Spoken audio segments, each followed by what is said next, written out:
Hello everyone, welcome to this session of Daily Current Affairs exclusively brought to you by Ekam IAS. Today we will be discussing about 12th March 2018. Here are the topics.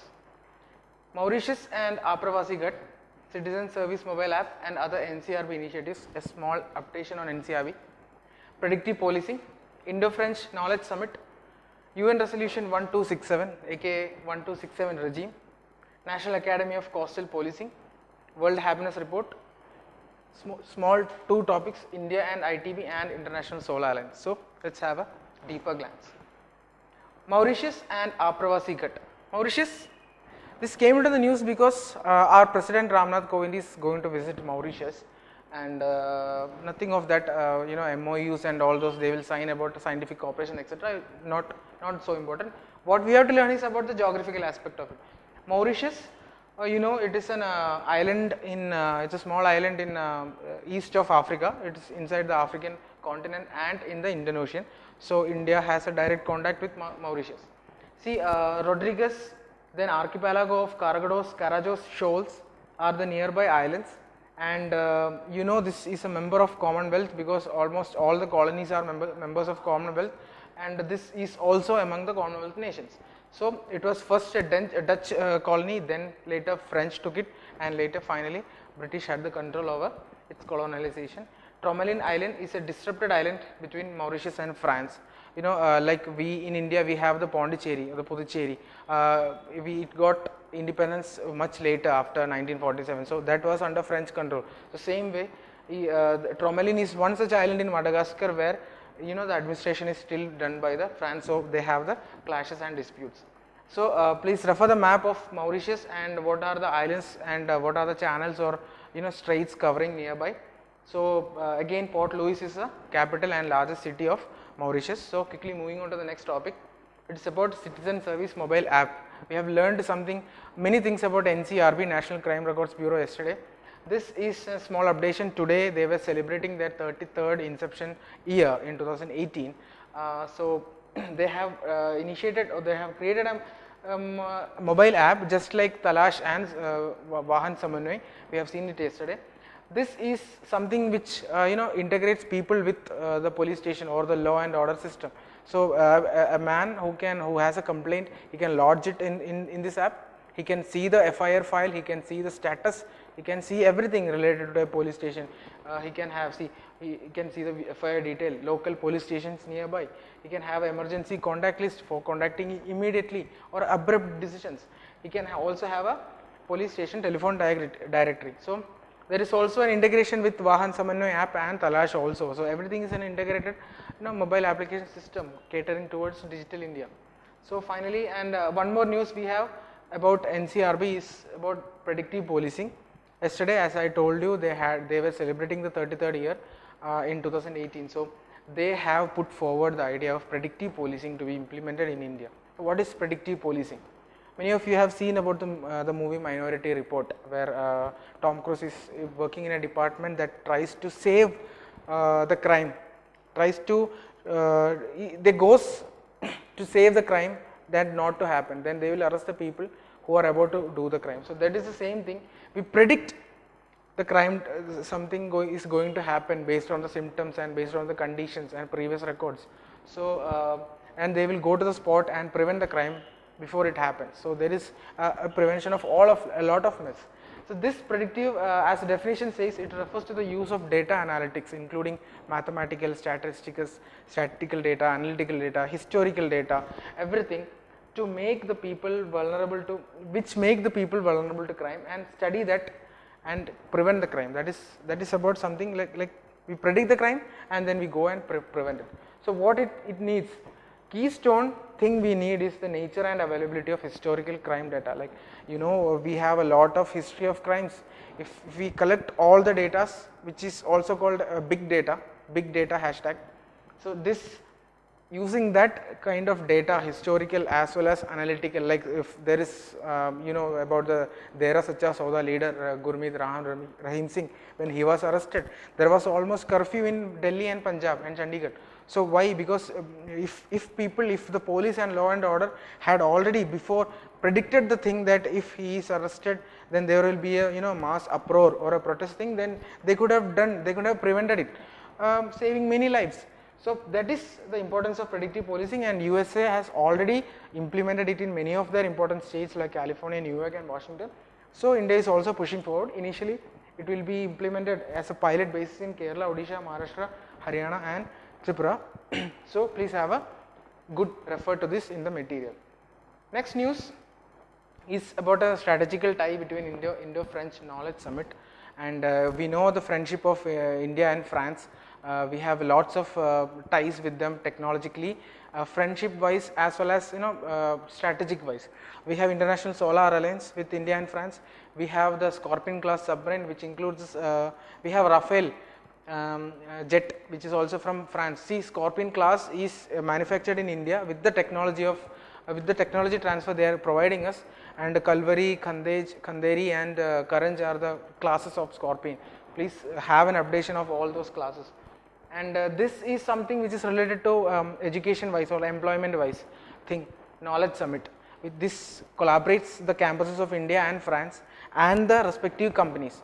So this is a a merger between or a link between the companies and the campus or the colleges, where they will be interacting with each other for a certain period of time. So here this is something which emphasizes on the university scientific and technology cooperation of campuses and companies. For the next 5 years they will be collaborating with the companies of both the countries, and this is mainly for increasing the student mobility, enlarging research and development collaborations. All those terms, it's very common, it's very cliche, you have all the knowledge about that, it's easily guessable. Then the initiative is taken by the French embassy in India and co-hosted by the MHRD, Jawad Prakash Javadkar. And there is a small provision of Franco-Indian Education Trust, which will be unveiled by and funded by the industries of both the nations. So that is the key thing there. Okay, fine, have a good look at this. Moving on to the next news. This is something about the UNSC resolutions 1267. So what is UNSC resolution?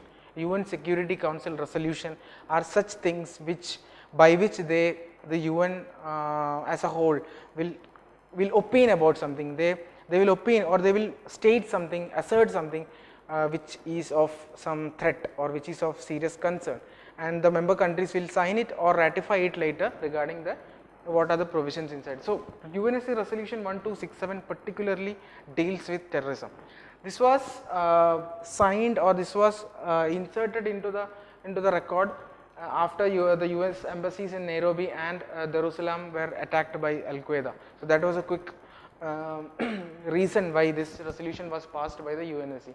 So what it mandates to the member countries is about to immediately freeze. So it is, in general, it is related with terrorism. So what helps to nurture the terrorism? The fund. So whoever are providing the fund, they are trying to cut them, they are trying to sever them. So this is something which the countries should immediately freeze funds, financial assets or economic resources of individuals and entities who are designated as terrorist or terrorist organization. So that is why we have the electoral bond, we have the demonetization, and every time we hear demonetization, we know that this will reduce terror funding, this will reduce the initiatives of terror funding. So that is the thing. So wherever we are also taking initiatives under this 1267. And one important thing, this man is, we all know he is Jaish-e-Mohammed chief Masood Azad in Pakistan, now presently in Pakistan. He was responsible, as India assert, for the Mumbai attacks of 26 November. So India under this 1267 is trying to assert or designate this man as a terrorist, but the only country who is posing an hindrance to this is China. Why? Because China and Pakistan is having many ties, like we have the CPEC, we have the OBOR, we have many other things where we have the Gwadar port where China and Pakistan have close ties and they are mutually dependent on each other. So China will never do that to make him as a terrorist. So that is why this is important. Okay, fine. So moving on to the next news. We have something called coastal policing. Our Ministry of Home Affairs is going to set up a new national institute, which is a pan-India institute of coastal policing. So what is coastal policing? We have the Coast Guard, we have coastal police also. See, wherever the coastline states are there, the concerned state governments are having separate wings for the coastal policing. So why this is in news? Because we have to increase their capabilities, we have to increase their response features, we have to increase their technology interaction with each other. So that is why Bureau of Police Research and Development and BSF are tying together, are getting in collaboration to run this institution to train the personnel of the polices of the the nearby coastal area. So this will be a good thing to have, because the military skills of BSF as well as Navy and Coast Guard will help to train them to have a better knowledge of the policing. Okay, fine. So next news, again it's something related to happiness. World Happiness Report. Now a World Happiness Report was released in 2017. This year has not yet come. But why this is news? Because Madhya Pradesh government, they initiated to measure the happiness quotient of the people. We know that two things you have to remember. Madhya Pradesh was the first state in India to have an happiness department, separate happiness department in their government. And Bhutan is the first country to have a gross national happiness index. So these two things you have to remember, Bhutan and Madhya Pradesh. So Madhya Pradesh is now trying to have their own happiness report. So for that reason, they are trying to measure the happiness quotient of the people. Now that the news apart, relating to WHR 2017, the total of 155 countries were surveyed. India's spot was very low, it was 122nd, and as usual the Norway came in the first spot. And GDP per person, healthy life expectancy, and other 4 factors from the global surveys are the main criteria. The other 4 factors include asking people about how they feel about the social support they get, how they feel about the freedom of choices they have, how they feel about the sense of corruption of their own societies, and finally how they feel about how generous they are to each other. So these are the things. Statement questions may come relating to what are the criteria or what are the things they consider for WHR. So if you have a quick glance, you will never forget it. Okay, fine. So moving on to the next question. We have 2 small newses about India has won the best exhibitor award in ITB Berlin. ITB is this award is the best award given to in the field of tourism. Last day we have seen about Pritzker Prize, which is in architecture. Like that, you have a tourism fair festival where India has got the best exhibitor award. We exhibit tourism best. So the full form of ITB is International Tourismus Börse. It's a German term, and this is world's leading travel and trade fair.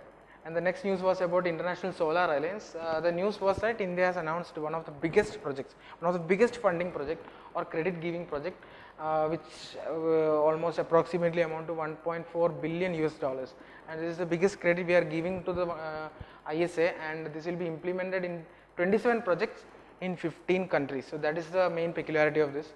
And the details of International Solar Alliance have already been covered in one of the digests of Neo IAS. So please refer to that. Whenever you see, don't just read it once and keep it aside. You have to update it all the time. Whenever you see the current affairs video, you have to update. You have to search it, dig it up, and then refer to your notes, refer to the current affairs modules and everything. That makes you perfect candidate for the prelims. Okay, so before winding up, again as usual, I'll ask a model question. Find out the correctly matched pairs. 6-degree channel separates Maldives and Lakshadweep. 8-degree channel separates Indira Point and Indonesia. 10-degree channel separates Andaman and Nicobar Islands. So the options 1 and 2, 3 only, 2 and 3, 1, 2 and 3. This does not have any shortcut, but still, if you know that these channels are latitudes, nothing but latitudes. So whichever is lower latitudes, that means it is near to the equator. So see, 6-degree channel and 8-degree channel, it is in this statement it is reversed. So 6-degree channel connects in Indonesia and this Indira Point between, and the 8-degree channel is between Maldives and Lakshadweep. Why Maldives is important, I have already told it in previous video, because Maldives had an emergency situation and India didn't help them, so they were angry at us. So, and 10-degree channel separates Andaman and Nicobar, that is very familiar to all of us. So 3 only is the correct answer, answer B. So please have a look at atlas. Every day you have to learn certain portions of the atlas, it is very important. So fine, I am winding up here. Please refer the materials for the detail, and thank you for watching. Have a nice day.